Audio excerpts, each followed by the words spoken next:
And now, ladies and gentlemen, from Louisville, Kentucky, wearing black tie, Mr. Cassius Marcellus Clay. His classic poem, I Am the Greatest. Datangnya daripada sumber yang halal, maka dia mendatangkan apa? Tenaga, elektron. Zakat ni merupakan suatu kewajipan, ya. Maka dengan sebab itu kita kena mendisiplinkan diri, ya.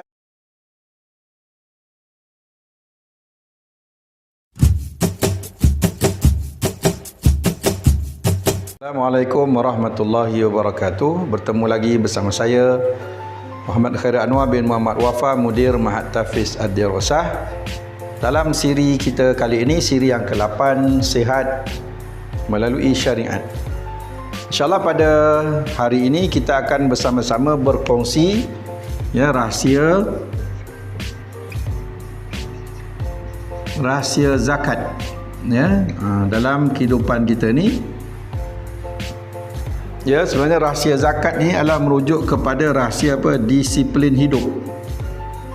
Ya, disiplin hidup. Baik, jadi sebagaimana kita maklum, ya, zakat ni merupakan suatu kewajipan, ya, yang Allah Subhanahu Wa Taala tetapkan kepada kita. Tetapi di sana tidak ada bidang penguatkuasaan, ya, berbanding seperti LHDN katanya. LHDN dia akan menyiasatlah pendapatan kita untuk mendapatkan cukai, betul, ya. Dia akan pastikan pada sekian-sekian tempoh setahun itu, ya, bagi mereka yang mempunyai pendapatan yang mencapai jumlah tertentu, maka akan dikenakan cukai, ya.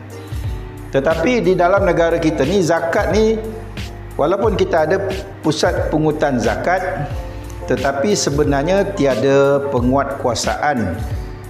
Hanyalah atas kesedaran dan disiplin diri kita sendiri sahaja yang akan mendorong untuk kita menunaikan zakat. Ya, pusat zakat takkan tanya kita. Lembaga hasil pun takkan tanya kita, awak dah bayar zakat ke belum, ya. Ya, maka yang akan menentukan kita ni membayar zakat ataupun tidak adalah diri kita sendiri. Ya, maka dengan sebab itu kita kena mendisiplinkan diri. Ya, menyatakan yang pertama kita kena sentiasa, ya, membuat kiraan, ya, tentang pendapatan kita setahun, dan kita kena mengira tempoh haul, ya. Haul maknanya tempoh setahun hijri, ya. Baik, ini semua adalah pada sudut fizikalnya lah, ya. Fizikalnya kita membahaskan tentang zakat itu, ya, merupakan rahsia kepada disiplin hidup. Jadi perkaitannya dengan zakat ni dengan sihat itu bagaimana, ya? Sihat, kata sihat melalui syariat, kan? Jadi bagaimana dengan membayar zakat kita boleh jadi sihat? Sebenarnya dia merujuk kepada apa? Kepada perbelanjaan tadi, ya. Kita tahu bahawa perbelanjaan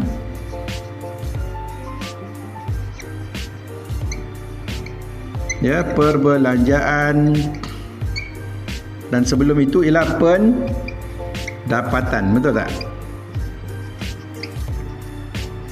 Ya. Setelah adanya pendapatan, barulah datangnya apa? Perbelanjaan. Jadi pada pendapatan ini kita perlu persoalkan, apakah pada pendapatan kita itu pendapatan yang halal ataupun tidak halal, ya. Jadi pendapatan kita itu, ya, kalau kita lihat di sini pendapatan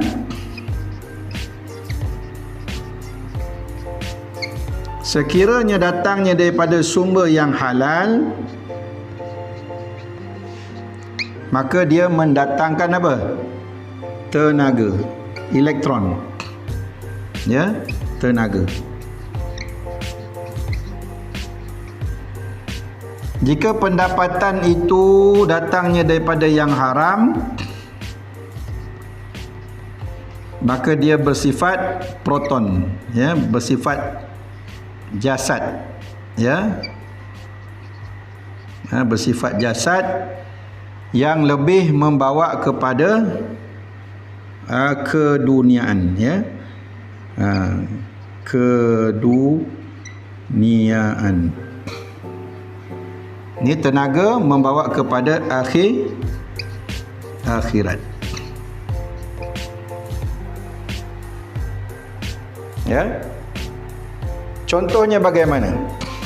Ya, ini berkait dengan saintifik, agak mendalam sikitlah, ya. Jadi contohnya pendapatan halal ini, ya, katalah kita dikehendaki bekerja 8 jam. Ya, 8 jam. Ini kerja 8 jam, betul, Siapa yang kurniakan kita pekerjaan ni? Allah.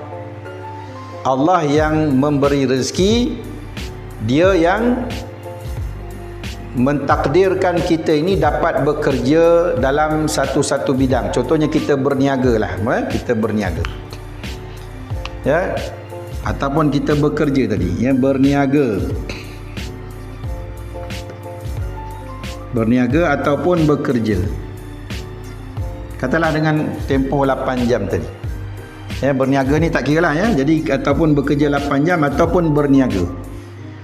Maka kita berniaga tadi, sebagai contoh kita berniaga nasi lemak, kan, ya. Maka kita buat nasi lemak dengan betul-betul lah, ya, campur dengan sambal.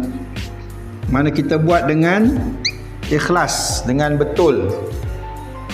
Ataupun kita bekerja ni cukup 8 jam, maka hasil pendapatan kita tadi, ya, daripada kerja yang kita buat ni, yang halal, yang betul, maka dapat duit, kan.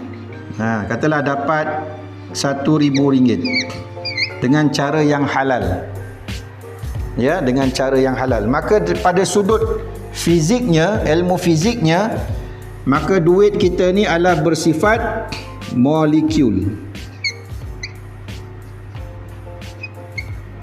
Faham tak? Duit ini adalah bersifat molekul. Ni kita kena tengok pada ilmu fizik lah. Jadi molekul ni apa? Ialah bahan seimbang, betul tak? Ni agak mendalam sikit lah, bahan yang seimbang. Ni contoh, ya. Sesuatu bahan molekul itu contohnya dia mempunyai 4 unsur atom, ya. Katalah positif, negatif. Dia seimbang, ya. Jadi bahan yang seimbang kita panggil dia apa? Molekul, betul tak? Ya, apabila ada satu cas positif, satu cas negatif, dia berpasang, jadi dia tak kacau orang lain, ya, maka dia dipanggil bahan molekul. Ini mana kita bekerja dengan halal ni, ya. Kita bekerja dengan halal. Kita buat nasi lemak tadi, buat betul-betul, tak ada tipu, bukan sambal yang semalam, bukan nasi semalam yang dipanas, tak. Kita buat nasi hari ni, sambal hari ni, kita jual hari ni, tak habis kita sedekah pada orang. Tak ada kita simpan masak balik esok, bukan. Maka kita ataupun kita bekerja 8 jam, betul-betul datang kerja 8 jam. Maka dengan kerja kita yang halal tadi dapat RM1,000 contohnya, maka duit 1,000 ni halal, dia bersifat molekul. Okey? Nampak tak? Baik. Kita bandingkan dengan orang yang kerja haram. Ya. Kita bandingkan dengan orang yang bekerja haram. Contohnya sama jugalah, ya, sama ada dia berniaga ataupun dia bekerja 8 jam tadi kan, sepatutnya dia dah janji nak kerja 8 jam, tapi dia berniaga tadi tipu. Ya, tipu maknanya dia masak nasi yang semalam dipanaskan. Yang bekerja ni patut 8 jam, rupanya dia bekerja 5 jam aja. Ya, datang lambat, lepas tu asyik mengulau, ya, mengular. Pukul 10 pergi minum, pukul 11 baru balik, pukul 12 tengah hari pergi makan, pukul 3 baru balik. Ya, mana dia masuk kerja tu semua dengan tak betul. Berniaga pun tak betul, bekerja culas, ya, culas. Maka apa jadi dengan dia punya hasil tadi? Dapat juga RM1,000 tak? Dapat untung RM1,000. Tetapi RM1,000 ni bersifat ion. Nampak tak? Bersifat ion. Kalau bandingkan bahan ion tu apa benda? Yang tidak seimbang. Yang tidak seimbang. Contohnya ada 2 cas positif, 1 cas negatif. Ni tak seimbang lah. Okey. Jadi kalau kita faham fungsi bahan seimbang dengan bahan yang tak seimbang macam mana? Ya. Sebagai contoh, ada 2 bahan seimbang, 2 bahan ion. Ya. Katalah ni ion apa ni? Contohlah ni contoh. Saya pun bukan orang fizik ya. Ion katalah oksigen ya. Jadi ion oksigen molekul oksigen jumpa dengan molekul oksigen, maka akan berlaku apa-apa gangguan tak? Ada tak efek bahan kimia berlaku di sini? Tak berlaku kan? Pasal kedua-duanya adalah bersifat molekul. Ya, molekul. Jadi tidak ada interaksi sebab dua-duanya seimbang. Betul tak? Okey. Cuba bayangkan sesuatu yang bersifat ion. Contohnya karbon lah ni, karbon. Ya, berjumpa dengan ion karbon juga. Ya, jadi apa yang berlaku sebab tak seimbang? Yang ini dia curi elektron ni. Ya, dia curi. Maka dia tarik pergi sini untuk seimbangkan dia. Dia dah curi. Jadi sini dah tak ada. Jadi ini dah jadi ion. Maka bila dia jumpa ion yang lain pula, ya, dia akan curi ini 2 pula. Sorry. Ya, dia curi 2 ni untuk tarik kepada dia. Ya, yang ni tinggal 1 je. Faham tak? Jadi akan sentiasa berlaku ketidakseimbangan. Ni kalau siapa faham fizik dia faham lah ya. Sebab tu bahan ion ni dia akan merosakkan ion-ion yang lain. Sebab dia nak seimbang, dia kena curi orang lain punya. Lepas tu orang tu dah tak seimbang, dia curi orang lainnya. Boleh faham tak? Ya. Jadi sebab itu sumber yang haram ini bersifat ion. Ya, jadi duit tadi bersifat ion, maka apabila dia beli kereta, kereta jadi rosak. Dia beli rumah, rumah jadi rosak. Bila dia beli makan, makanan jadi rosak. Tenaga dia bukan pada fizikal tak, pada tenaga makanan tu dah rosak. Ya, ini kena rujuk balik kepada tajuk kita yang kedua, bab solat tentang tenaga ya. Bila rosak tenaga itu apa jadi? Maka bila kita makan, badan kita peluang jadi ion. Baik, jadi apa tujuan zakat dilakukan? Sebenarnya adalah untuk mengeluarkan dalam pendapatan kita itu kemungkinan ada unsur-unsur ion di dalam pendapatan kita tadi. Apakah kita ni 100% amanah dalam berniaga? Mesti ada juga tipu kadang-kadang. Ya, nasi lemak tu sepatutnya 300 gram, kita timbang 280. Memang dah tak cukup lah. Jadi pendapatan kita tu sebenarnya sudah tidak halal. Kita bekerja patut 8 jam, kita kerja 7 jam 50 minit. Ada 10 minit yang kita culas. Jadi pendapatan kita jadi tak haram. Jadi haram. Ada sumber haram bercampur. Maka sebab itu tujuan kita keluarkan zakat ni adalah untuk mengeluarkan unsur-unsur ion di dalam pendapatan kita. Ya, mengeluarkan unsur-unsur ion daripada pendapatan kita supaya pendapatan kita itu bersih. Sebab tu nama zakatnya apa? Membersihkan. Kan?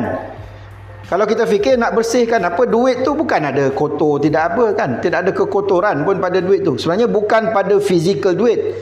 Kita dapat 1,000, memang 1,000 tu tak ada kotor pun, tak ada air kencing kat situ, tak ada najis pun kat situ. Sebenarnya yang kotor tu apa? Pada sudut molekulnya ataupun ionnya. Ya.